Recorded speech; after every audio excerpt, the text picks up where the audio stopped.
What is going on, everybody? Sorry, we're a little bit later today. We're here, though. That's what matters. Sleepy Saturday, especially for myself. Sleepy Saturday for me too. Um, but we're here to talk 49ers with everybody who cares to listen. It's kind of the last time we'll talk this week where we won't know who they're playing. So by the time any of us reconvene the following week, we'll have a better idea once this weekend is over. Um, it's going to be exciting to watch games and kind of not have to worry about them, I guess, for a while. Um, once next week hits, Bashar, though, that's when the stress begins. So, how you doing, by the way? Had to mute myself. Sorry about that. Yeah, I'm doing pretty good. It's great to be on here with you. It's always fun on a Saturday afternoon.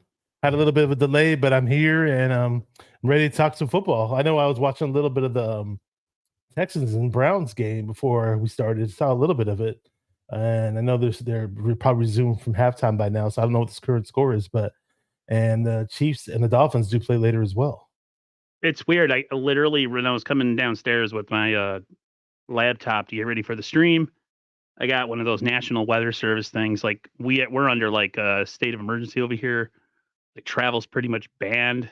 Whiteout conditions, all that stuff. So here we are. I'm in the comfort of my own basement, indoors, cozy, talking about a California team, which makes no sense. I'm an East Coast guy, Northeast to be exact, and I'm talking about a West Coast team. So go figure. Nothing makes sense. I feel like the last time we talked, one of the things we talked about that me and Raj talked about yesterday was just the Adam Peters situation. But before we talk that, because this first subject kind of will kind of connect everything that we're going to talk about today, and that is this a Super Bowl or bust type season? Do you feel it as a fan that the Niners have the best scenario to win it all this year? And how much in your mind do you think, based on the things that have happened this week with losing Peters and possibly losing some more coordinators and players, going and moving on, that this particular season and this particular kind of group of players, it's kind of a Super Bowl or bust? I definitely feel that that's the case with this season. Now, I'm not going to go as far as to say that we won't be able to try to make it to the dance next year or in years following, because I'm a firm believer in it. If a team finds their quarterback and if they're a team that consistently has strong defenses, they're going to find their ways to make it back. And so we do have a pretty young quarterback. Some people think he's a flash in the pan. He sucks. And they call themselves Niner fans. So go figure. I think we found our guy, to be honest, at quarterback. But I'll emphasize, but uh, the Niners do have some players who are getting a little older, so I do get that part. We do have to draft well in the future, so that's where the whole Adam Peters factor comes in, right? Because some people are like, "Oh, well, he was responsible for our lower round gems and our mid round gems," and some people aren't so sure that he was responsible for those picks. It's kind of like the rumor that was floating around. Nobody knows exactly what went on behind the scenes in the draft room. Maybe we know a little bit, but hopefully we find a way to recover. It sucks losing Adam Peters. I really do. Flacco just threw a pick six, huh? Just saw it on my phone. I have it streaming on my phone right by my laptop. But yeah, how do we recover from this in terms of losing people in the front office, losing possible coaches, losing possible players? You lose players year in and year out too, right? You restock and reload, or sure. I definitely want to challenge for the Super Bowl this year. A lot of people think we're Super Bowl ready. This should be the year. Hopefully, we find a way to do what we got to do. But continuity is very, very important in the NFL. So hopefully we maintain it. We find the guys to replace Adam Peters or whoever else leaves, and just to call it a day and just keep plugging away in the following seasons. Yeah, it's definitely feels. I mean, if you listen to what they were talking about in the locker room, based on some of the interviews and stuff that I've listened to on like KNBR, they get the sense that the players are pretty locked in. Not KNRB. KNRB for people who don't know how to say it. It's an inside joke, ladies and gentlemen. Inside joke. KNRB, guys. It's not KNBR. It's KNRB. So, yeah, like they're the focus is like Super Bowl or bust, and they got everything the way that they want it. They have the home field at home. They have a relatively, I mean, they have a lot of dinged up guys, but they have a relatively healthy squad. Um, Offensive line, defensive line. Purdy is healthy. The weapons are healthy. Most of the defense, like it's kind of working itself out to be kind of a no excuse type scenario. It would be a travesty for them to come out and play flat next week. I think the way to avoid that is just to come out and play, you know, get the short throws early to the quarterback, script a drive, Get script it, some runs. Get some runs too, though. Not just run empty sets the whole time. Aaron Banks, and get the ball moving down the field, because I feel like once the Niners kind of get that script going and they're able to kind of work off the rust, I think stuff will start to happen. Um, I really don't want them to come out and just start to be pass happy. I feel like every time we start a game where we're trying to be pass happy, the game always starts off really funky. So, but I'm not going to really worry about that right now because it's all based on the opponent anyways, and we're going to find that out.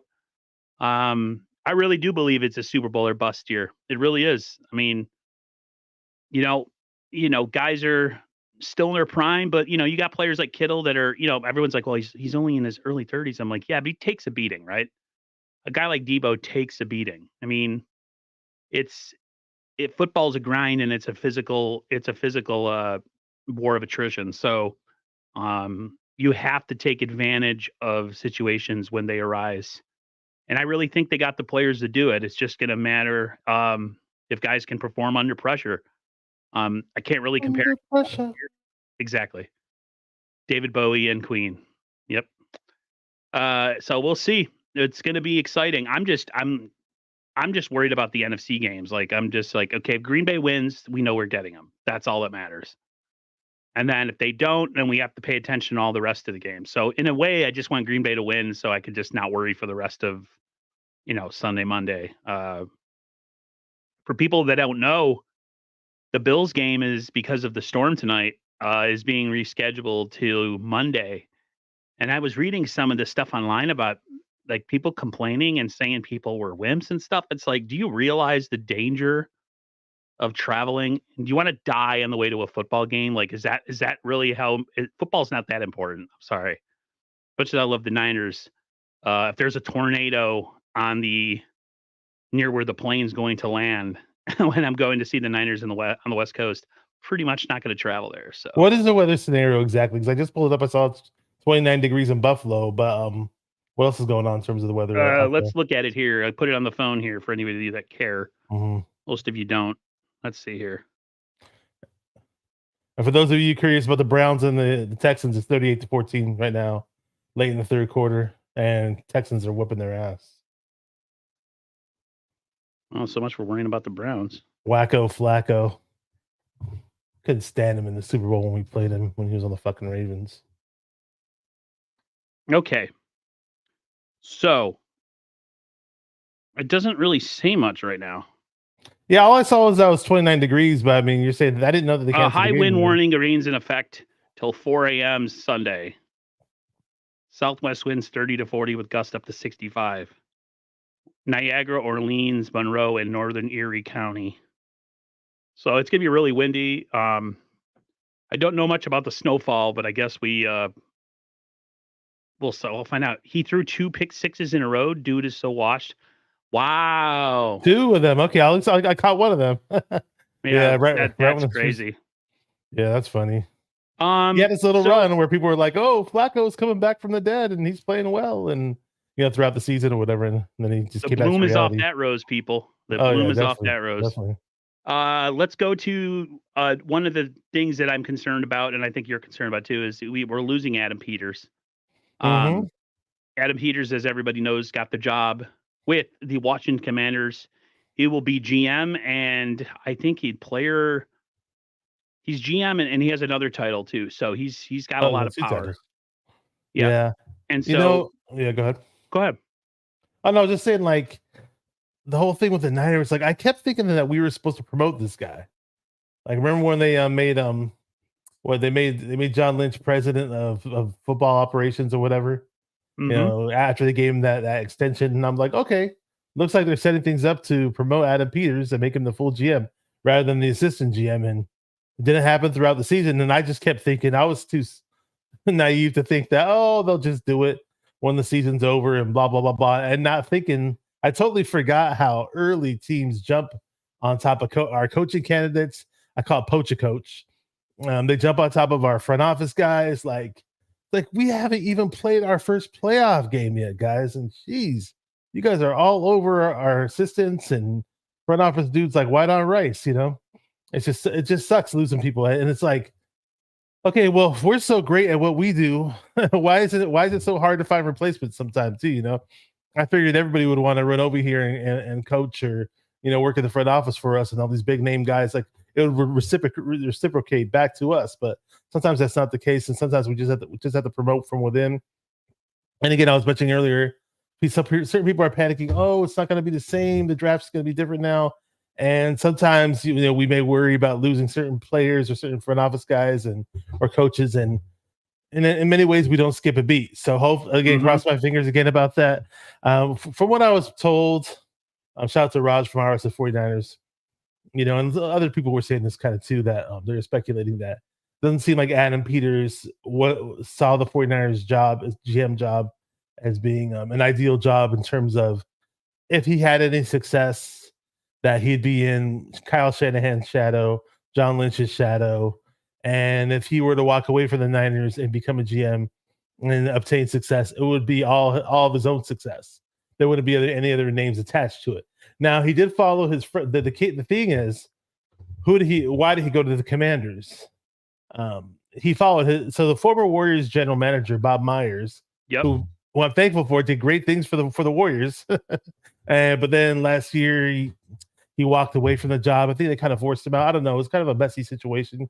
Kind of pissed me off, to be honest with you, but it is what it is. And then lo and behold, he goes to a football team and then he takes away the guy who I wanted to be the GM. So it's kind of a weird situation, but apparently from the Bay Area connection, Adam Peters and Bob Myers were friends for quite some time. And, he followed his friends. So yeah, I wish Adam Peters the best. It sucks that we lost him, and hopefully we're able to replace him. And this conversation is just going to be something we forget about. This becomes an afterthought. So we'll see. There's I was on Twitter, Akash Enavarathan's Twitter, and he says 49ers have some viable internal candidates who will certainly fill Adam Peters' shoes. Tariq Ahmad, he leads the college scouting, and R.J. Gillen leads the pro personnel department. He said they could also bring back Martin Mayhew, assuming he is let go in Washington. So, I mean, just like Martin Mayhew was good for us. He did well. I think we have to realize that, like, there always has to be a backup plan to all this stuff when it comes to talking about coaching and front office and players and all that stuff. There's going to be backup solutions to everything. It's funny, we're talking about our team and everybody's talking about the game that's going on now. I haven't played on my phone right by my laptop, so I am looking. I've seen Flacco get abused is what I'm seeing. It's funny. I guess I'll go off topic then if that's the case. That was one of the teams that I thought the 49ers would have a tough game against if they met them in the playoffs, is the Browns. I really did. And I just looked at it, how hard they played us during the season, and they got, they have one of the best pass rushers in the NFL and have a really good defense, but looks like if things hold true, that will not be a matchup that we will see. Their O-line looks like shit from what I see so far. I mean, I've seen their quarterback getting abused, and I saw DeMeco Ryans jumping up and down all happy. Shout out to DeMeco. I always like DeMeco. Who doesn't love DeMeco Ryans? Who doesn't love DeMeco Ryans? Another guy who left us. Well, see, here's the thing with the Commanders. Similar to the situation in Washington, they have the second pick in the draft, right? So they can get the second quarterback taken, right? Unless he doesn't want to go to Chicago, and they can get Caleb Williams there in Washington. And then they also have a ton of draft picks coming their way too, as well, and a bunch of cap space. So essentially, you can understand why Adam Peters wanted to take this job. He can make his mark. He can put his stamp on it. I found an interesting comment though in yesterday's stream that said, maybe it's not all bad that Adam Peters is leaving, because yes, he is really good with the late round stuff and finding these undrafted gems. But this person said we really need to get better with our first and second and third round picks. So maybe there's a change in direction. Maybe our drafts start to balance out a little bit. We're not always having to nail these fifth and sixth and undrafted free agent guys, and we start hitting on earlier round picks. So his resume wasn't all completely roses, and I'm not knocking him just to make the excuse, well, he's leaving. And so, maybe I'm going to crap on him for some stuff, but Tommy Huxley said he drafts some busts, and it's true. He has drafted some busts. All the guys around the league do as well. Just to be fair, Look at the Patriots, man. They haven't exactly been nailing the draft the last half decade, and now look what they're doing. They have a pretty crap roster. They have some good players here and there on defense, but yeah, you got to hit on those early round picks sometimes if you want to continue to dynasty. No matter if it's the Patriots or whatever team. So. Adam Peters leaving is a huge thing. I am interested in to see, they didn't want to give him the power or give him the autonomy to do certain things. I know in Washington, I think he's president and general manager too. So he's got some major power there in Washington. So yeah, he sure does. To him, it's going to suck. It's really going to suck. The guy grew up a 49er fan. He's from the Bay Area. So that's why I don't understand why he'd be so happy to leave. But yeah. Some of the people that they talked about who could leave, Steve Wilkes is getting his interviews. Clint Kubiak, who is one of our quarterback coaches. We actually had two. He was like an assistant quarterback coach. Could be out the door as well. Thoughts on possibly losing Wilkes and having to get yet another defensive coordinator ready? Yeah, getting another DC would piss me off, bro. Really quick, back to the whole Adam Peters thing. You mentioned Tariq Ahmed. I do remember seeing that name, and I almost forgot all about the guy. And I just pulled his name up on Google. There's a video of him, and it's a press conference of Adam Peters and Tariq Ahmed back in April 29th to 23, where they're reviewing the 49ers 2023 draft class to the media. So he's obviously director of college scouting, and I was telling my friend the other day, so we aren't necessarily losing our scouts now. The scouts are the guys on the ground, and they're the guys reviewing all the film for these guys to make the proper picks and set up the draft board. So I don't think the sky is necessarily falling. And you mentioned Martin Mayhew. He did a good job with us, and we could possibly bring him back or promote somebody. So we'll see. But just as long as this team finds a way to retool, and the hardest part is finding your quarterback, in my opinion. There's a lot of quality offensive linemen coming out. I'm focusing more towards tackle. Yep. That is, and I did a few mock drafts, and there's a few guys that can look like they could possibly be starter material. We're talking, towards the end of the draft, so to speak, at the bottom of the first round. So I'm just hoping that we go that route and we don't pass up on certain names on offensive line. And thank you, Benny. We appreciate it. I think you're talking about the Niners or us. Not sure if he's talking about us, but we appreciate you if you are. If you were talking about us, then cool. Yeah, my bad. I went back to the Adam Peters. Okay, so you talk about the DC. Who would be available? Mike Vrabel just got released, right? If there's anybody who's a former coach that we could possibly if somebody's like, let's bring I saw I listened to an interview and they're like, let's bring back Carroll. And they're like, yeah, at his days of no, he won't come back to the Niners. He will not come back to the Niners. He did well for us though that 1 year as a DC. I know there's Chris Kasarik. But is he good enough for that? He's kind of a one-trick pony, right?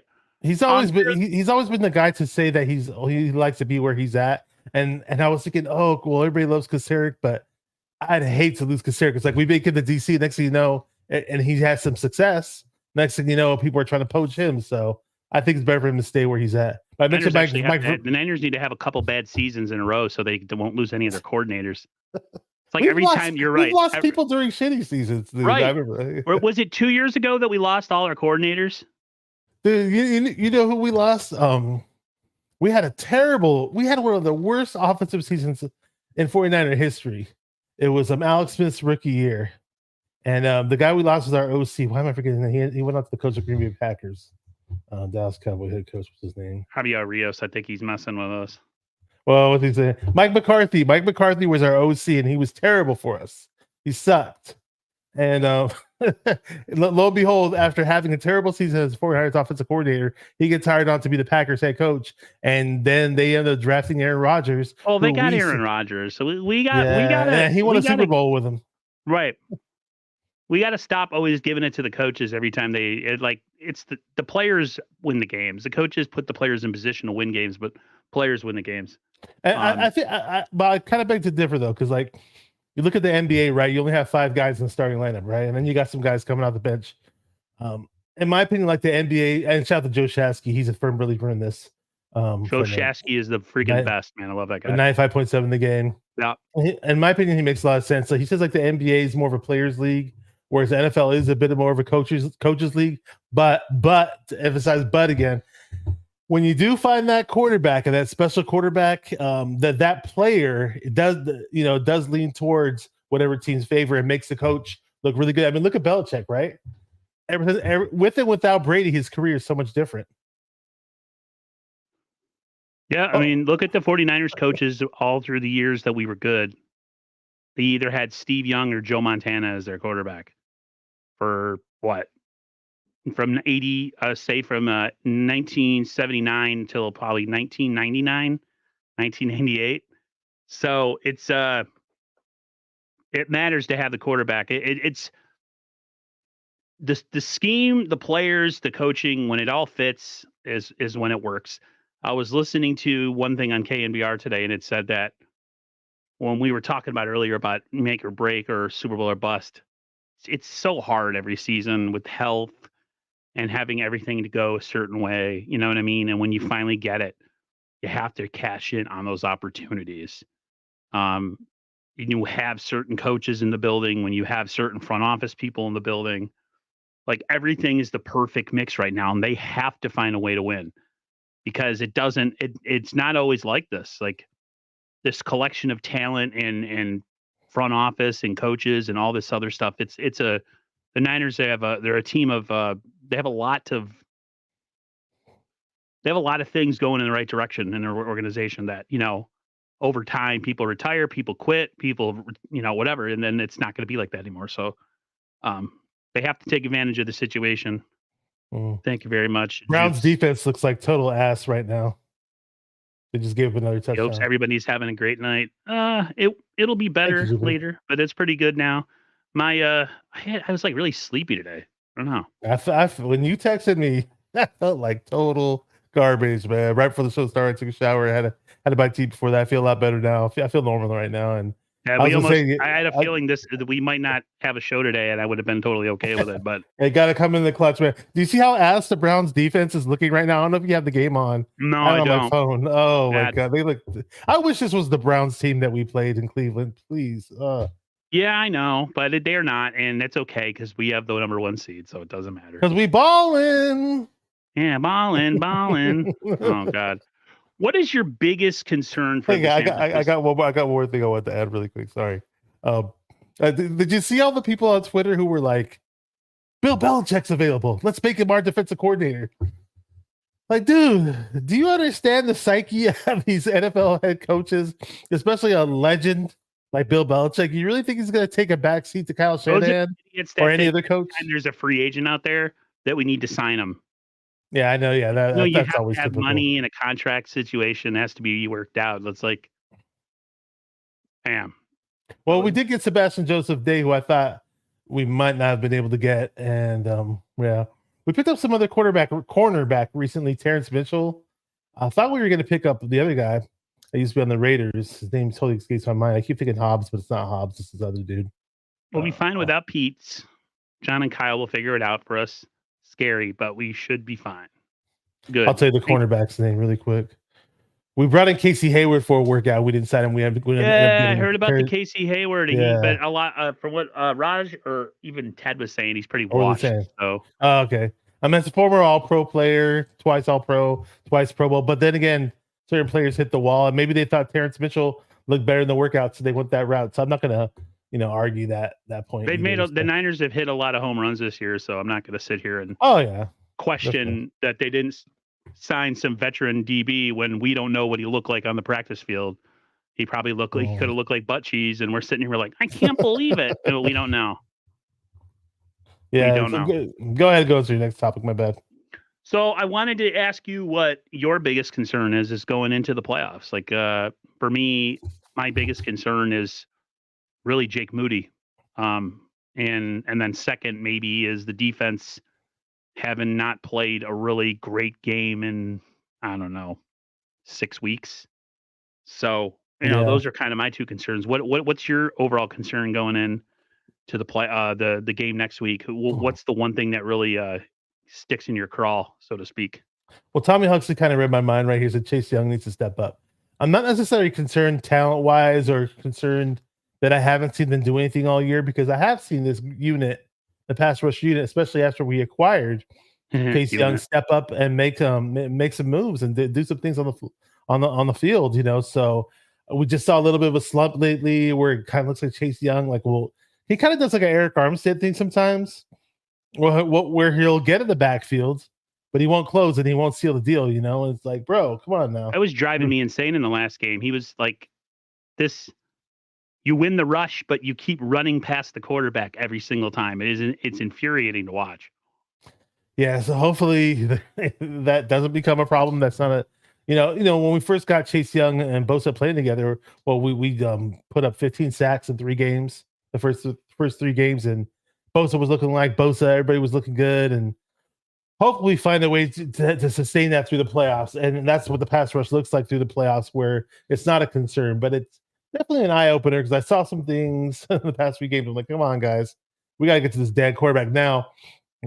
Was it a thing of where the DC was like, oh, okay, make the pass rush vanilla, so so teams don't fear us anymore? I don't know. I'm just throwing some I hate weird people when they there. say like, oh, well, the coaches weren't showing everything, and we were playing vanilla. You haven't clinched anything in the season, and you're playing vanilla with like 4 games to go. No. Players, well, the last game we were already clinched. I was okay, but game. To me, it's a question of some guys conditioning. Maybe he's not as conditioned as he needed to be. Bosa had a down year. Bosa had started really, really, really slow, which is one of the reasons why we needed to go out and get a Randy Gregory and a Chase Young. And still Bosa hasn't. I mean, he's been good in stretches, but you're right. To me, the defense, if they played up to their talent level in this playoffs, I think the Niners can, sweep the next 3 games and win. That the biggest fear with me is, the Niners offense always seems lately that they have to be the one that has to carry the team. And the one thing in the playoffs that you always are supposed to carry is defense and a running game, right? So coming into this game, the Niners can do their part on offense with the running game, but the defense, especially if we have those long time consuming drives that score points at the end, I want to see the defense come out, because me and Ted have always talked that the Niners play fast break kind of front runner football. Like when they're in the lead and they're scoring a lot of points, they're unstoppable. But if they have to play from behind or they're having a little bit of a struggle, this team tends to sometimes self-destruct, especially on defense. Big concern was missed tackles this year. I mean, it was bad at times. People say, well, it's a fatigue thing, or they need rest or whatever. Okay, I'm going to give everybody that. But now we're coming out of a 2-week, time off. Some players 3 weeks. The tackles, I mean, it better be crisp. The hitting better be crisp. There should be. I don't want to. I'm tired of I try to give players the benefit of the doubt and give excuses, because some people think I'm too hard on players. So we'll see. I mean, we came out against the Jaguars in the middle of the season after losing 3 straight, and we smashed them, and we looked amazing. We were rested. So I'm going in with the mindset that the rest is going to help everybody. But at the same time, we don't know for sure. Tommy Huxley, could it be bad technique? It could be a lot of things.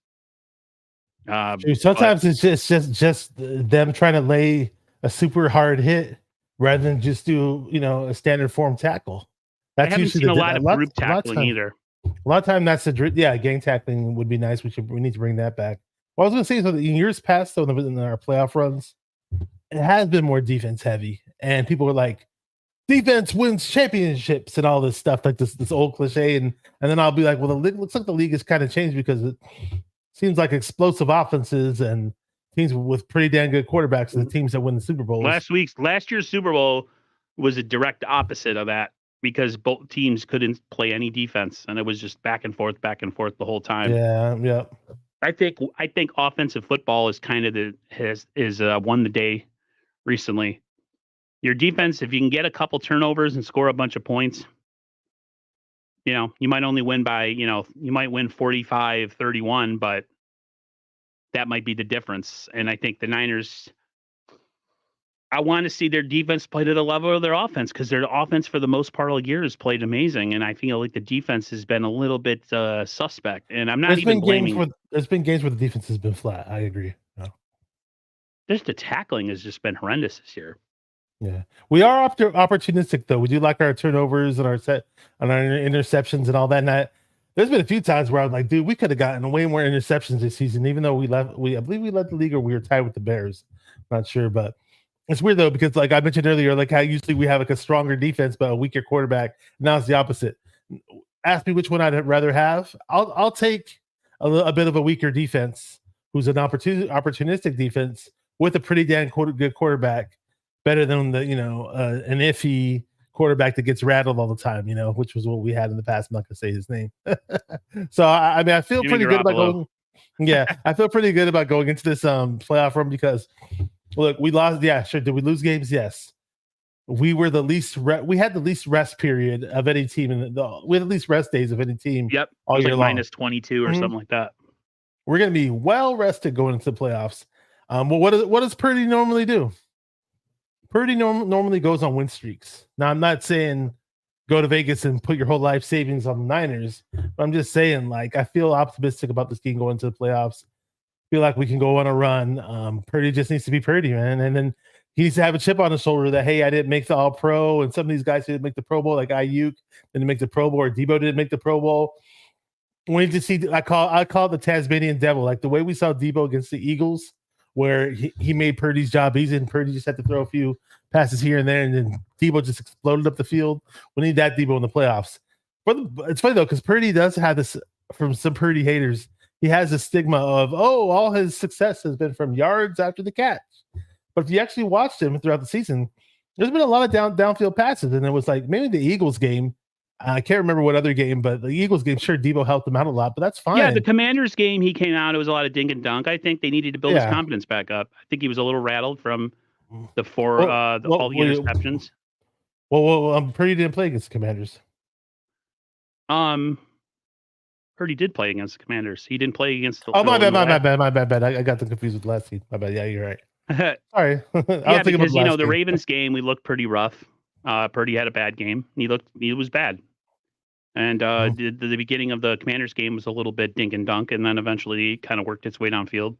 Like I've talked about with other people, Purdy's not going to get his flowers. He may never get his flowers. But it doesn't matter to what other people think as long as the job is getting done. I really don't care. For us fans, as long as we do what we got to do as a team, we can throw it back in their face when it matters. My bad. I was speaking of the Rams game when Purdy didn't play. My bad. CJ Gray said he was at the Commanders game. That's awesome. Oh, he was? Okay, cool. Hope he enjoyed himself. I was going to say, what did you think about Darnold getting a full game against the Rams? What were you thinking when you were watching it? What's your assessment on him? He's as bad as I thought he was. People are like, he looked really good. In the beginning, it wasn't so bad. He was okay. In the beginning, I was like, okay, cool. You know what? It looks like he can run the West Coast offense. I wasn't saying he was a Purdy. No, definitely wasn't saying that. But then at the very, very end, I was like, let's see if we could drive over the field and boost Moody's confidence and put him in position to get a game-winning field goal. Right. That'd be nice, right? Even though the game didn't mean shit to us as Niners fans. Yeah, and the fact that we got to massage, we have to massage the mentals of a freaking kicker still at this point in the season in a meaningless game. We have to somehow do something to make sure that he's all right going into the playoffs. That's my other concern is this goofball weasel looking kicker that we got, who I was all for. What is his deal, man? What's with the face? Why does he look That like a complete? He looks dude, so shook. I He's wish so I had weak this. mentally. I wish I had this conversation recorded because shout out to John V for the locker room rant. If you guys know who he is, John V. Been on my channel multiple times. Great guy. Great guy. Just a really good friend of mine that happens to be a content creator. Same with you, Aaron, and a whole bunch of other guys that just happen to We be love content John creators. V. So John V actually game. I can't. I'm not an East Coast guy. A lot of people may think I kind of talk like an East Coaster, but I can't word things the way he or other East Coasters do, where they could just cuss and then it just fits it in a perfect package where they're throwing bad words in there, but everything just fits. And he said something about Jake Moody when they zoom in on his face and the way he looks, and oh man, I could not stop laughing. I wish I had the Moody conversation just has recorded. this. He looks like a guy. He looks like a guy who the moment is too big for. I mean, the fact that he needed to be the preseason games where he's missing kicks, and people are like, "Well, it's the preseason." I'm like, that's the point. There's no pressure, and it's in a dome. Really?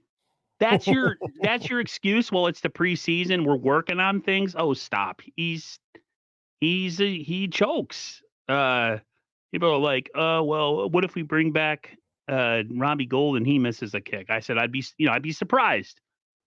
I think in his sleep, even with his time off, he could probably still be more accurate than this kid. This kid, even when he makes, even when he makes kicks, Sometimes when he makes them, they look like shit. they barely get through. They have this like weird thing where they always kind of tail off to the right side all the time.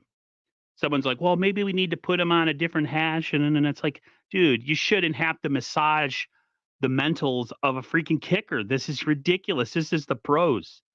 Um, he's our guy, Yeah. man. It's not like we're going into the playoffs and we're going to get a different kicker. He's our dude. So let's just hope the 49ers score a gazillion points, kind of like the 89 49ers, where we scored like 30 to 40 and then 50 in the Super Bowl, you know, instead of having to depend on a kicker who looks like he just pooped his pants every time he goes to make a kick and he misses it. He looks like like his mom caught him and he's got poopy pants, you know what I mean? And he's just got that look on his face. So let's change the subject. I don't want to talk about I him want to talk about it anymore. really, really quick. Hang on. Go ahead. One thing we've done all year, though, like you mentioned, is that especially the games we won, is that we scored a lot of touchdowns. Whenever we're in the red zone, we're one of the highest teams in terms of red zone efficiency. So we're not worrying about field goals. In the 1994 season, we had a rookie kicker from Cal Berkeley, named Doug Bryan. He was not a factor that season. Why? Because Steve Young was incredible that year. Jerry Rice was incredible. Ricky Waters, William Floyd, Brent Jones. I could go on and on. We were scoring John touchdowns. Taylor? Yeah, John Taylor. We could score touchdowns at ease. So field goals meant nothing that year. And ironically, we did. I remember when we lost to the Detroit Lions after Doug Bryan missed a field goal.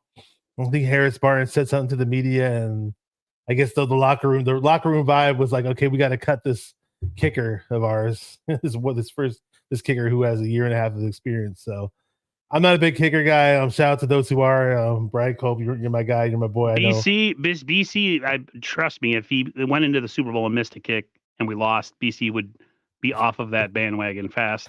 Just imagine if we flip the script though. End of the game. And he makes 45-yard field goal. Jake Moody makes the game-winning field goal for the Super Bowl. Like, just imagine what the vibe I would not be, bet dude. money on it. I think he would miss. But dude, okay. Now with that, when they line up for that field goal, are you covering your face and muting the TV and walking away? Be like, I'm always like this.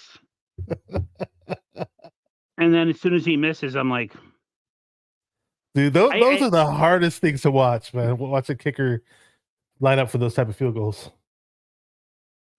David McNiner says Robbie Gould's numbers last season were identical to Jake Moody's this season. Yeah, but it just has a different feel. It has a different feel. Like when Gould missed him, it was almost like a surprise, right? When Moody misses them, is it really a surprise? Because he goes up there like he's got to get scolded in front of his parents for taking the car out for a spin without, permission or something. Like he just has this look. Just Yeah, David McNider made a good point. He's like, just score more points, and then it won't be a problem. I 100% agree, but sometimes that doesn't happen. So, I know in the comments they're I talking about said the what I Atlanta, said. the 94. Yeah, 94. I was freshman in high school. That 94 team with Dion was fun. I was so That was pumped up fun. the day that I found out that we got Deion Sanders. I was telling everybody, we got Deion Sanders. We got Deion Sanders. Then it was the New And Orleans then he went school. to the Cowboys the next year and was there. I'm like, come I on. know. That was a bittersweet Eddie D, moment for like, that. they went and they spent all that money and they got all those players, and then we won the Super Bowl, and it was like they were okay. That was kind of the beginning of bad times, because it was like, I thought, like, you win one, you won another one, but they were almost like cool with like winning that one, and it was good for a while, and it kind of held us over, but it doesn't hold us over anymore. For anybody who was alive during 1994, 94 was a good time in high school. I went to a Super Bowl party with a bunch of Steelers fans there, and they were telling me about if the Steelers were in the Super Bowl, the Niners wouldn't be doing what they're doing. I'm like, but they lost to the team we're killing, dude. Like, you can't give me that logic. That's so You can't stupid. give Thank me. God I didn't hear anybody say Yeah, anything back like we then. had a bunch of Steelers fans. They're like, yeah, it would have been a different game. I'm like, really? Woulda, coulda, shoulda. Woulda, Yeah, what coulda, did they do shoulda. against the Cowboys in the Super Bowl the previous season? Yeah, and then oh yeah, Mr. Joe, you got a good point. Ricky Waters last year, he went to the Eagles the next year, and then it was that pissed me off. Derek Lavelle was sucky running back. Derek Lavelle. Now keep in mind, he wasn't meant to be a starter. He's a very good complimentary running back. He had a lot of passes he caught a lot of passes out of the backfield, actually. He was a retrade type of guy, though. He was the guy that, like one of those undrafted free agent type of guys. That's what he was, who bounced around a bit before we got him. I just don't understand how they didn't have a plan. They didn't bother to draft anybody. Like, bro, come on. And then later we brought in Terry Kirby or whatever. And then when we finally signed Garrison Hurst, I'm like, okay, cool. We have a real running back now. Yeah, Terry Kirby and Garrison Hurst. I think it was like the 96 season or the 95 season. I forget. They all roll together. Jupiter in the comments says cool, she feels so young because we're all so old. Oh yeah, I wasn't going to reveal. She was born in. She's going to hate me for this. She was born in 93. I wish I was born in 93. Well, then again, if I was born in 93, I wouldn't have been able to watch those other Super Bowls. Right. So. And then there's people out there that are, make content who are born in 1990 and act like they've been around since the 60s with the way that they supposedly have met and know all about all this history that happened before they were born. So that's always funny. So speaking of the past and things that are now changing, Pete Carroll out as Seahawks coach, Belichick out in New England. What is your thoughts on both of them? Interesting to see it happen to Pete Carroll. Like, I thought if that was going to happen, I thought they would have canned him. I don't understand how he's a part of the organization and they didn't announce who their head coach is going to be. I don't know what plan they have up their sleeve or anything like that. So that part is a bit weird to me. It's a bit odd. I don't know. Maybe Pete Carroll's kind of gassed at the same time because he's older. And then again, I just thought he'd hang it up and call it quits. Same with Belichick. I'm surprised Belichick's pursuing more avenues or whatever because he's been around for God knows how long. He was an assistant for it. Go pull up his resume in terms of how long he's been an assistant coach in DC. He was a very good defensive coordinator before he was a head coach. Yeah, when we lost in the championship game in 1990, he was the defensive coordinator there. Yeah, he was at DC for at least 2 of the Giant Super Bowls, I believe. So, yeah, I mean, I'm surprised he's not called it quits. He's been coaching for damn ever. But some people, that's what they want to do. They want to do it till they rot in the grave. So, whatever. But, yeah, I mean, Belichick, it's kind of weird. I mean, again, him without Brady these past few seasons, things were not pretty. They had that little tiny glimmer of hope for a minute for with Mac Jones, and then Mac Jones turned shit. And surprise, so who knows what Belichick's going to do? Surprise. But some people, yes, Belichick is going to be our DB coach. So he's just joking. He's joking. But a lot of people were, like I mentioned earlier, people were like, "Oh, make him the defensive coordinator." Like, he is not going to be. I'd be shocked if Belichick went to any team. Somebody of his caliber, if he's not a front office guy or a coach, He's probably going to retire. Yeah, but I can't picture him taking a DC job because he's done that stuff already. I mean, he's labeled as arguably the greatest coach in NFL history. So why would he become a DC anywhere else? No, it's not going to happen. That's just the Niner fans wanting to have everything. Yeah, they want their cake. They want their cake and to eat it too. They're like, man, if we could just get him as our defensive, it's not going to happen. Stop it. Yeah, I mean, Ron Rivera is a more likely option. Maybe Mike Vrabel. I'm talking about former coaches that might be able to swallow their pride and become the Niners DC for a year or two. But. Yeah, with me, it just comes down to the fact that he was the coach of the Seahawks team that when we were good, were better than us. And, we had our little run in 2011 through 2014. And every step of the way, the Seattle Seahawks were just as good. And most of the time they were better, especially that last year where, Navarro Bowman gets injured. We throw the pick in the end zone. And that was the beginning of the end of that particular era of 49er football until 2019 when we got back to the playoffs and unfortunately made it to the Super Bowl and lost again. But that was quite a. When I think of him, I think of the Legion of Boom. I think of the Russell Wilson in his prime. I think of hard-hitting games that shortened careers of many players. Like, think how many players from that era didn't make it out of like the 2010s that were drafted in the 2010s. So you had Richard Sherman, you had Cam Chancellor, you had the other safety that was there, not Jamal Adams. Earl Thomas, Brandon Browner, like all these different players. The only one that's left is Bobby Wagner, and he's a shell of what he used to be. Still good against the run. And it's just amazing, like that particular era, we had Bowman, we had Willis, and we had all these other and all those guys are retired too. They didn't make it out of the 2010s either. Like that was an era, an end of an era. And so when I see him retire, it's kind of like that book chapter is finally closed. And in a way, I'm okay with it because we didn't win.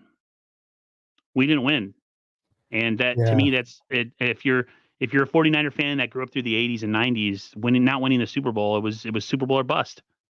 And a lot of people, why I'm not this big Harbaugh guy like everybody else is.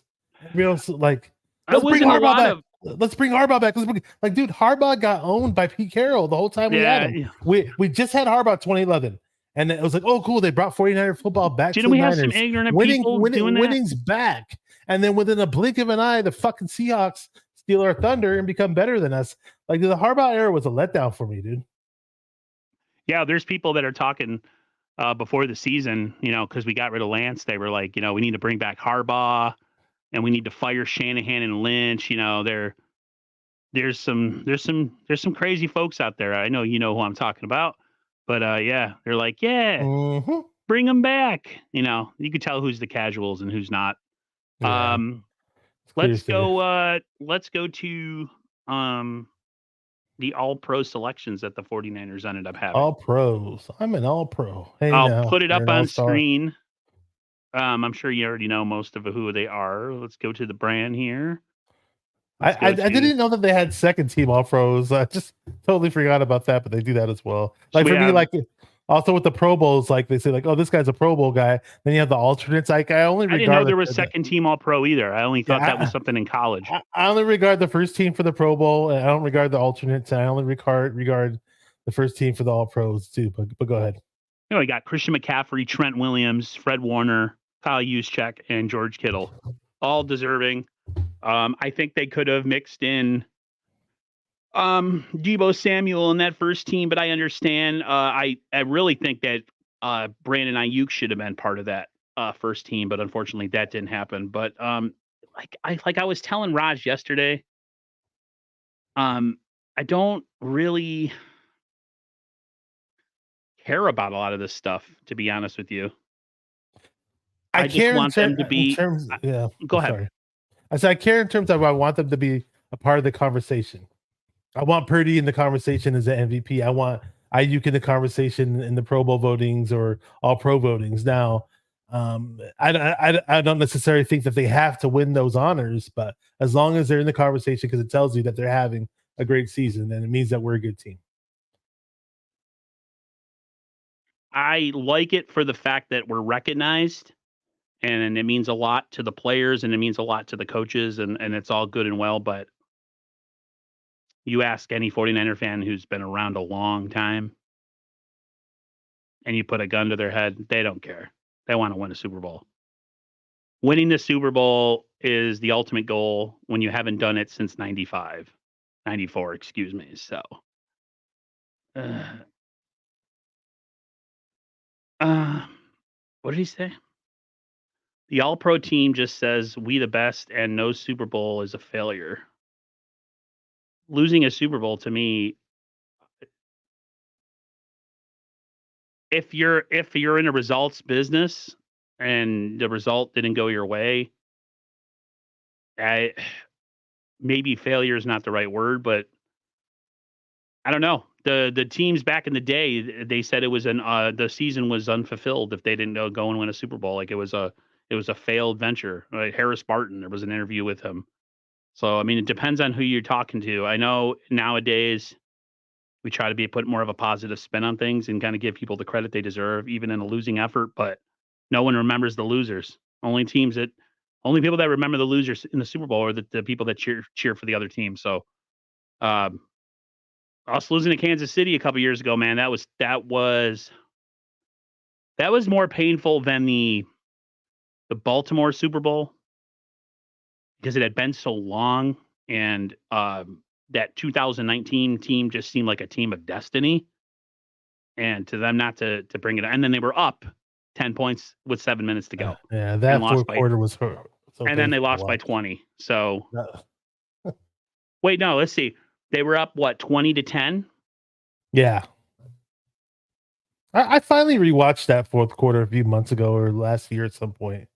It took me a while to get there, but never want to relive that again. No, Every please, time let's I not do watch it. it, I see the pass going downfield to um, Tyreek Hill, and Yeah, and Bosa getting held like crazy, and see CJ Gray knows what I'm talking about here. He says Dre whatever. Greenlaw didn't care about the division title shirt. He says he has a few of them. He's looking for a I different love type of that. shirt. I love that. And 100%. didn't Greenlaw get snubbed for the Pro Bowl? I'm just saying, like I want some of these players to use that as fire, and I hope they will. I'm not sure, but I mean, I know like that CJ Gray said, that's what he said. If you talk to some of the 49er players based on what some of these people that were I was listening to a KNBR interview, he said that the Niners locker room, after they won the division and after they won whatever, like they were happy for a bit, but they said it's very much like the 24-hour rule of like enjoy it, but then move on. He said this team is very like business Focused, oriented, like very focused. they're focused because they know that these runs don't last forever and careers don't last forever. It for me, I would love multiple Super Bowl victories, but that's just not the era we live in anymore. The game's just too physical and guys get hurt too much, and you have a salary cap, and players, as much as they say they do it for the love, they do it for the money. And I would too, if I was trying to secure my family's future. So uh, you got to take advantage of opportunities when they're on your doorstep, and especially now with the home field advantage. And the game is in Las Vegas, so essentially it's like a very short. We got to do it, man. Yeah, it's literally only like an hour and a 15-minute flight from Santa Clara to Vegas. So I That's mean, it.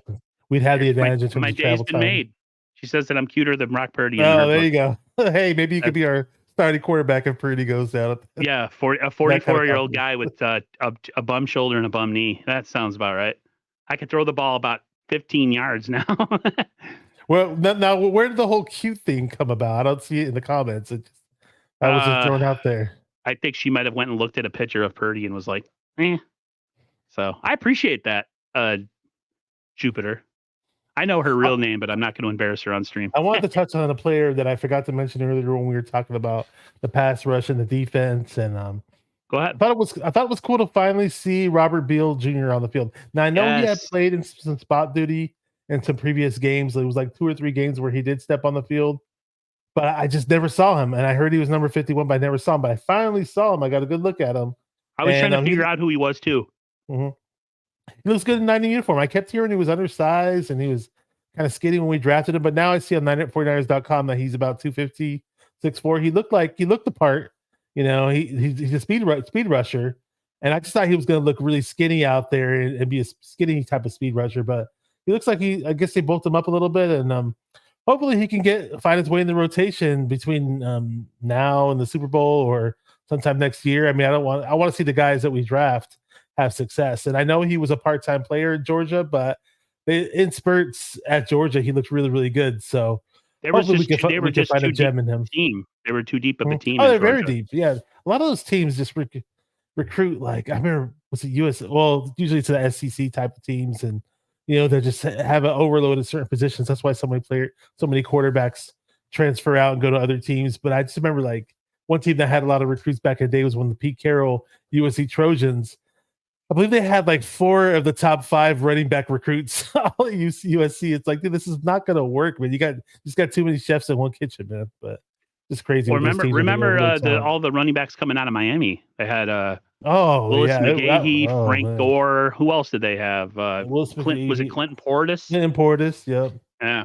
I mean, dude, if you pull up Frank Gore's film from his freshman year playing at Miami Hurricanes.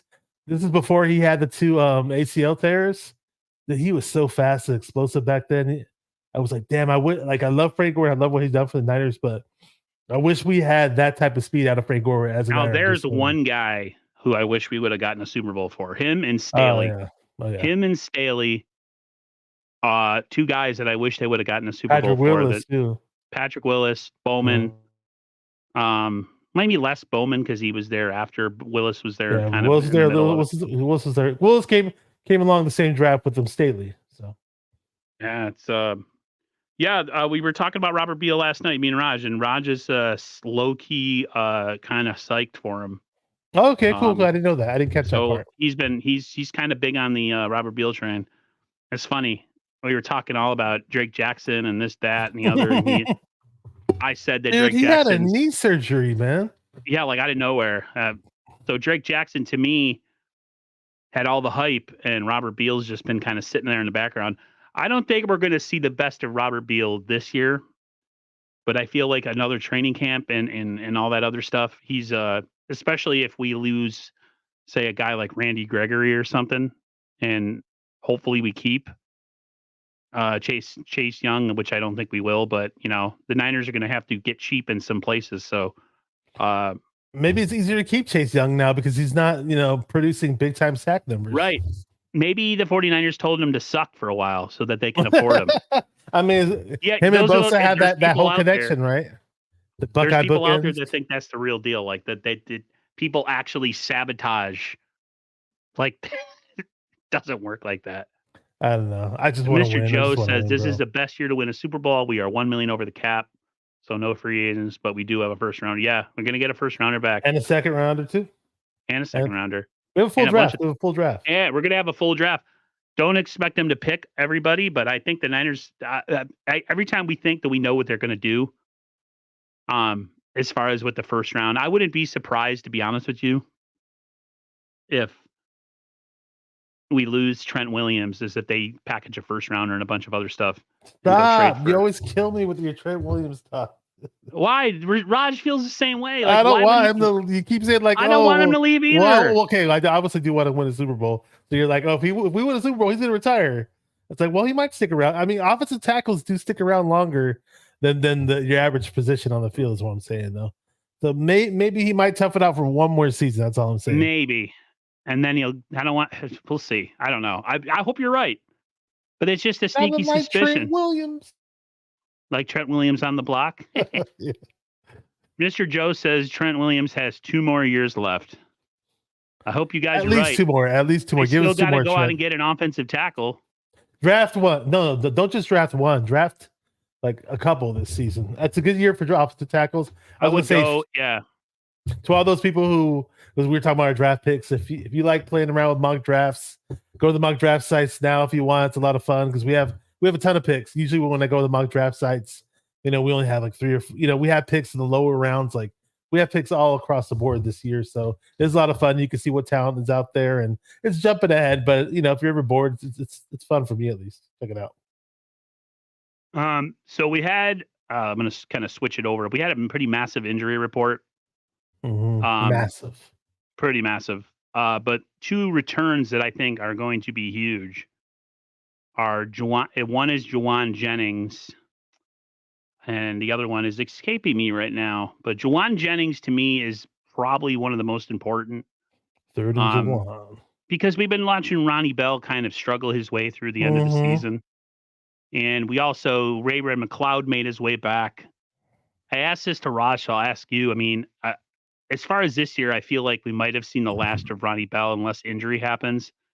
But I couldn't be happier to know that First and Juwan and Ray McLeod are both back, because it's been pretty bad. He's looked pretty bad. He's looked overmatched, undersized, weak. I don't know. Ray does not impress. I was happy that we got Ray because I saw how productive he was as a kick returner with Pittsburgh, and I saw that Pittsburgh used him on some end arounds and all this other stuff and some jet sweeps. But there's times when Ray's in the return game, I'm like, dude, what are you? I mean, it's not as bad as Ronnie Bell. I'll say that it's better than Ronnie Bell, but still, I don't know. I miss the days of good punt returns. I don't know what's up with this team when it comes to punt returns. We can never get a good one, seems like. But we can get John Taylor to come out of retirement. He was a good punt returner. Ray is replaceable. That's all I got to say. Ray is definitely replaceable. Juwan Jennings, I love Juwan Jennings at times. He's pretty badass at times, and it's gonna be a bit harder to replace him. But there are a lot of good wide receivers coming out. So if we draft properly, we scout properly, we can make it happen. I'm sure there's players out there that want to play with Brock Purdy and Kyle Shanahan that would love to be a 49er and possibly ring chase. So, hey, if you're a free agent, come on board, join the 49ers. Shout out to Bay Area Bala 18. Hey, what's up, my man? Check him out. Been a while. Been a long time. He actually commented on one of my videos, and I appreciate the kind words that you put on the comment section. So thank you very much, my man. I appreciate it. Oh yeah, he's awesome. He's always on the Creek show and does his own thing with the Straight Out of the Bay guys. Him and Kelly. I see him kicking it with Larry and stuff. So props to you, dude. I always love Bay Area ballers' knowledge on the 49ers and football, for sure. So thank you for popping up in the chat. It's weird, man. Like everybody does the same thing and we all stream, and it's like we kind of lose touch with each other. But it's nice to see everybody once in a while pop in and say hi. Don't be shy. I was on the live draft show with Bay Area Baller when we drafted Danny Gray. So, and it was funny because the whole day, I don't know, man. I probably said Danny Gray's name probably about 30 times before we actually picked him, because that was how bad I wanted us to get him. And then like Barry Baller saw the pick before I did it. I have a video on my Instagram. He's like, "Oh, the pick is in. I know who it is." Barry Baller's all excited. I'm all, who is it? Then he announced he's like Danny Gray, and then we're all excited. Fast forward, and the guy doesn't even get on the field, man. So it's like, well, I agree with him on this one. I still believe in Danny Gray. I haven't seen enough of him to not root for him. Kyle. I don't know, man. Kyle's weird when it comes to players like that. I don't get it. You man. Really have. I'm surprised they haven't given him a shot at kick returning. With all that speed that he has? With all that speed that he has. Like he's actually got some size to him, too. He's not like a tiny little frail guy, you know? It's just, to me, it's unfortunate that these guys get drafted on the 49ers and then you never see them. But, in a way, when we're doing really good and we're succeeding and we're having these, good runs, and I almost can't blame Kyle, because if anybody else was in that position and they were screwing up, we would all be pissed off. So I think what it is with Kyle, nice cup. Kyle puts the guys out there that he trusts, and you have to earn that trust. And apparently Danny Gray still hasn't earned it. It'll be interesting to see. It'll be his third season next year. Can he crack the roster? Same thing with Drake Jackson. I feel like Drake Jackson this coming off season and this coming season next year, We probably have. You're going to see if he doesn't break through. I think we're going to see the end of Drake Jackson. Just what is he? We called it, and we were being facetious and ridiculous, and we were like, watch him not do anything else after the first game, and he literally didn't do anything else. I brought that up. I was trying to be funny. I was like, it was right before we got Chase Young. Actually, it was when we had Randy Gregory in the mix. And I was like, I said, wouldn't it be funny if that one game, the first game of the year, where he had those 3 sacks, but his only sacks of the season? And I just said it as a little joke, but like a throwaway comment. Yeah, we get Chase Young, and then they threw him on IR out of nowhere. I'm like, whoa, I don't remember this guy ever getting hurt. And then he has a knee surgery. He's like, whoa, what's going on here? I'm sorry, Drake Jackson. You're not for real. You were supposed to do the ooh part. I can't do it. I was hoping you'd do it. Yeah, sorry. Here goes. People are like, does he have balls? Yeah, this isn't the karaoke hour, guys. So. Big City Man, you read my mind. Kyle has one job this postseason: run Christian McCaffrey all day. 100%. We got to do it, man. We got to do it. How about this though? Stop trying to reinvent the wheel and just go with your best players. I'm glad we're getting the real Elijah Mitchell right before the playoffs. Right. And Jordan Mason's not looking bad either. He's no, Niners have 3 good backs, man. That would be I don't want to protect Brock Purdy in the playoffs like we did with Jimmy, but make his job easier. Make his job easier. Right.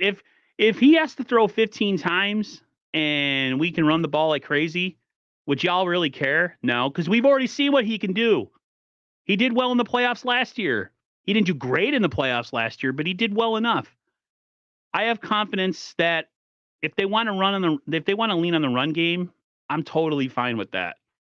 And in a way, I want to protect the kid because our offensive line, let's be honest, our offensive line, other than Trent Williams and Aaron Banks, is pretty bad.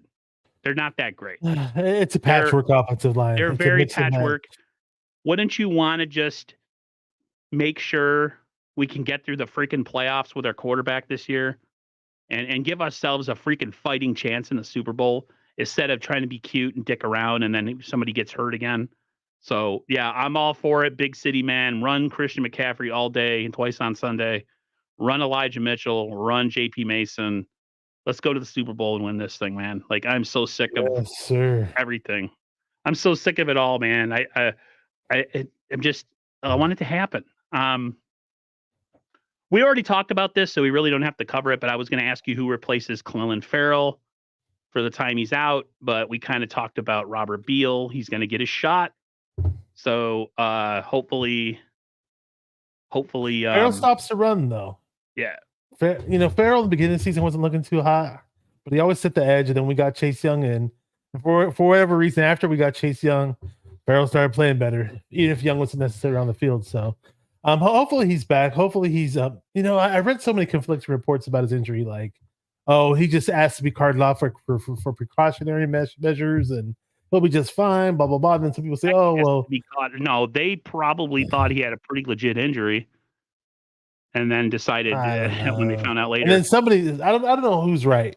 Somebody said, oh, well, he would only be available if we made the Super Bowl. So who knows, man? Who knows what the hell's going on? How much more time you got? Or do you need to get out of here? I'll stick around for a little bit longer. Okay. I think we pretty much covered everything. I don't know what else there is to cover. Well, we were going to talk about. I was going to ask you about, kind of your preferred opponent. Oh. We talked yesterday. Packers win. I don't really want to see the Rams, but if we do have to see them, then so be it. Because they're just hot. They're doing well. They have a team that knows us. We know them. It's always scary to play a divisional opponent. But do you have a preference at all or no? You said you didn't. I kind of don't, because I feel like this Niner team, if they're destined to win it all and do what they got to do, it doesn't matter who they play. That's how I look at it. But I mean, sure. I mean, I guess I'd kind of play the Lions over the Rams. Is that who we play if the Rams lost, or the Lions? Not sure how it looks like because I'm looking at this. I feel like if the Rams, So it's a good question. If the Cowboys win and the Rams win, I think we play the Rams. So it has to Hmm. be the lowest seed of the remaining teams. Whoever's So the left lowest, at yeah, okay, the lowest seed. So whoever is left at the end of this weekend's playoffs game in the NFC okay. has the lowest seed. That's That's who's what we coming play. to us because we're the top seed. Okay. So the lowest seed right now is the Packers and the Rams and Eagles, and the highest seed is the Cowboys. Higher seeds are the Cowboys, Lions, and then the Bucks. That's 2, 3, and 4. So yeah, it looks like we'll probably play the. Hmm, that's not sure. Okay, so if it was, say the Cowboys win and the Rams lose, we would play the Johnny We play Huxley the says the Lions. Rams have to lose for us to play the Eagles or the Bucks. I wouldn't mind playing Okay. Tampa Bay. I honestly wouldn't mind playing the Rams again, just for simple fact to shut the damn Rams fans and just whoop them again, and then like, dude, okay, we whooped you in the playoffs. Yeah, Here we go. we need to get them. We need to get them back for what they did to That us. redemption, I know. Well, they were pumping in fake crowd noise to beat us, so we could go on a damn silent count. Go on a damn silent count in SoFi, which is Levi's South. Really, that makes no sense at all. That is a garbage freaking. Any team that has to pump in fake crowd noise is just a garbage. Now you are allowed to do it in the NFL. There is a legal rule that allows you to do it. They could even do it at Levi's, but it has to be. I think that there has to be at least. You can only do it up to the 20-second mark on the play clock. I believe. My point is that we were going to a damn silent count in SoFi, and there's way more Niner fans in damn SoFi than any Rams fans there, especially at that game. I talked to plenty of people who went through the game, and then when I'm saying silent count, I mean that's like the last you're talking about the last 10 seconds of the snap count. So I mean that means you're cheating and playing noise beyond that 20-second rule. It just sucks. 100. But whatever. Niners just need to take care of business. Let's beat them again if we play them. Let's whoop them, blow them out. That's right. Would you mind seeing the Philadelphia Eagles? Yeah, I wouldn't mind beating them again too. That'd be fun. We can beat them at Levi's. I know. What's his name's not playing. I don't see them going anywhere because AJ Brown's not gonna play. AJ Brown's not playing. Thank you, McNiner. Very few people ever say that, but I agree. Thank you. Bashar is correct. Don't get him. Get his head. I know. Don't boost my ego. What are you trying to do here? Does anyone want to make pizza if I come to the West Coast? I haven't made pizza in months, dude. It's been a long time since I made pizza. I've had pizza from one of those places that I told you about the other day, and it was so bad. It was like overly cheesy. The crust was mushy. It was just. One day I want to recommend a pizza place for you in your area, and I want you to try it out. And if you can, make like a taste test video on Instagram or something. You don't have to show your face, but you could be like sitting down and be like, "Hey, this is my pizza. I'm gonna try this because Bashar recommended it for me because he's a pizza aficionado, and I'm gonna rate it 1 through 10." Right. Same thing with barbecue. The way I look at it is never trust us. I always tell Jared, never trust a skinny chef. Like, I finally cooked up a brisket at home the other day. Yeah. Yeah, it was this gigantic freaking 10-pound brisket from Costco. And had it slow cooked in the oven. Okay, so with brisket, it's like 1 pound for every hour. So it was literally sitting in that. I literally had the oven go for like 11 hours, you could say.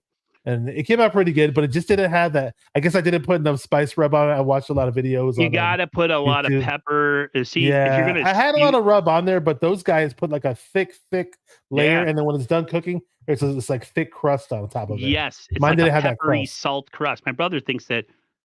Okay, so he made one time and it came out really good, and he said, but it was too salty. So the last couple times he made it, it was not enough salt. And I told him, I was like, so my mother, who's usually a person who doesn't overdo seasoning. Yeah, that's how my mom is. She always under seasons because she thinks that too much seasoning is just, she told my brother, you need more salt and pepper. And of course, the last time he made it, salt and pepper was beautiful, tasted way better. So, and here's the middle ground because my mom hates, like if I do a prime rib roast, and I've done those, and I love it where you slice it in the middle and boom, you get the medium rare. And like she wants a damn prime rib roast, like fully cooked, well done, and I hate that. So the middle ground is a brisket, because a brisket is the one roast that you do fully cook. each and every time. I don't So like prime rib. I don't like fatty really, meat. oh, I love prime rib. I love prime The rib. jiggly fat. The House of Prime Rib in San Francisco. So check that place out if you're in the Bay Area. The 49ers offensive linemen have their annual meeting there, annual end of the season dinner there. Brock Purdy was there with all the offensive linemen. Not sure who else was there, but Buck Putty. House of Prime Rib is a great California restaurant. It's one of the best, and they're ranked top 10 steakhouse on the Food Network. Yep. All right, Yes, everybody. sir.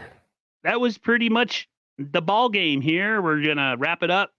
Appreciate everybody coming through, supporting the channel. We'll be on Bashar's channel next week. Hopefully, we'll be talking about assuming we don't play on Saturday at 3:00 right. p.m. We'll figure out what time the game is, and we'll work it out. Assuming we we'll actually have some direction. What we're talking about instead of spitballing for the last 3 weeks. So yeah, or we could just do a whole show about pizza and cooking, barbecue, and prime rib or whatever. I want to I got to figure out something for the off season. I'm going to take a break from YouTube. I'm going to set up a food channel for the off season, and if you want to join me on there, we can have some fun on there. Thank you, Bay Area Baller, for coming in here and sticking around for a bit. He's from the Bay Area, and he's a baller. Yes, he is. Go check his channel out, by the way, Bay Area Baller 18. He would much appreciate it. Him and the rest of the Faithful to the Bay crew. They stream on Mondays. Straight out of the Bay. Straight out of the Bay. Straight out of the Bay. What'd I say? Faithful to the Bay? Yeah. Straight out of the Bay. You got that song stuck in your head. Yeah, I got that silly song. Anyways, but everybody have a great rest of your night. I'll talk to you guys later. Bashar, I'll talk to you guys later. Go to his channel, 49er Minded, where he gets in the minds of 49er fans. We'll see you next week on his channel. Everybody take care. Stay safe and healthy. Go Niners. Peace.